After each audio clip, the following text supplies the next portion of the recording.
apologize for the inconvenience and thank you for your patience.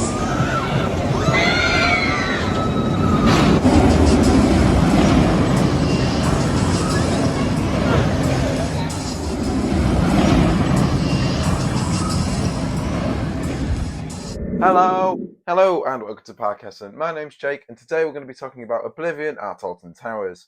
Now, Oblivion opened in 1998 as the world's first vertical drop roller coaster. But it's only 87.5 degrees. Shut up, I don't care. It cost over £12 million to build, and this B&M dive coaster features an impressive 180-foot drop, of which just 60 feet is above ground level, which means that the vast majority of this drop is concealed underground.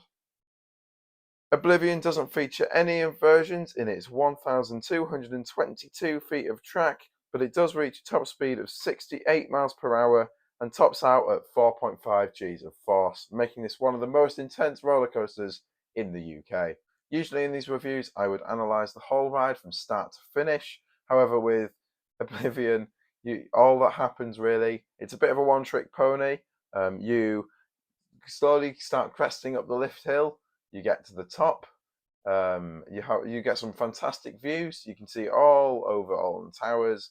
One of my personal highlights of this view is the sort of the unique aspect or perspective you get of the Alton Towers ruins. That's really, really cool to see, although you don't get to appreciate it for very long, as before you know it, you are cresting over the drop. Now, this drop, you are held for a few seconds, which is sort of extremely anxiety inducing, as you can imagine. However, after a few seconds, there's a clunk underneath you and you drop 180 feet into the ground, never to be seen again. But alas, you do come out the other side, and you do sort of a 180-degree turn. You've got a tiny little time hill back into the brakes. That was good, wasn't it? So yeah, Oblivion is a really short ride, but it does pack a mighty punch. As for the theming on Oblivion, the actual ride itself is about what you'd expect. It goes up and then it drops. But I've just said that, haven't I? But no, the queue line is immaculately themed. There's lots of structures you go through, sort of like a tower thing at one point. Don't really know how to describe it. When you get into the station, the theming is excellent. There's TV screens in front of the trains playing a video from the Lord of Darkness, who is the part of the backstory of the ride. He's a very cool guy. It's very immersive. There's the sort of the Oblivion soundtrack, which is quite iconic, is always playing in the station. It's very, and yeah, it is just a very well themed experience, really. Aside from the ride, although you wouldn't expect much theming on a B&M dive coaster over that time, unfortunately. The drop is very intense. Obviously it's the standout of the section of the ride. It's the only real draw to the ride. I mean, the views you get from off ride, I mean, are exceptional. I'll throw in some clips, but you can just see the fact you're able to get so close to the drop and to the trains going down.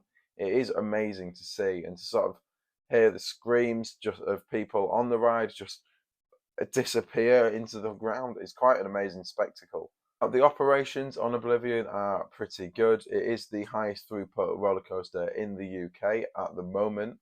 But no, it can run a maximum of 7 trains at any one time, which is fantastic by UK standards. The queue times are very short. You can get 16 people on per train. And also, one of my favourite things about Oblivion is the tiered seating.